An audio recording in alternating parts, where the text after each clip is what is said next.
আপনারা যারা ভাবছেন যে কিভাবে ড্রাগনের করা যায়, চারা তৈরি করা যায়, দেখেন আমরা অনেকগুলো গাছের ঢাল কাটে ছাদে আমরা এর চারাই দিছি। এটার বয়স প্রায় 1 মাস। আমরা এখন দেখব যে এটা থেকে কি আসলেই শিকড় নিছে নাকি। আমরা একটা এখন উঠাইব।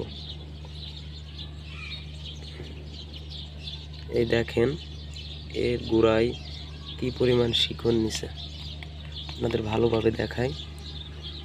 এই দেখেন কি পরিমাণ শিকড় নিছে। এটা 1 মাস মতো দেওয়া। যারা ভাবতেছেন চারা কিভাবে দিব, তারা ড্রাগন গাছের যে গাছ আছে ওটা থেকে চাইলেই সহজে এগুলো দিতে পারবেন। শুধু ঢাল কেটে নিয়ে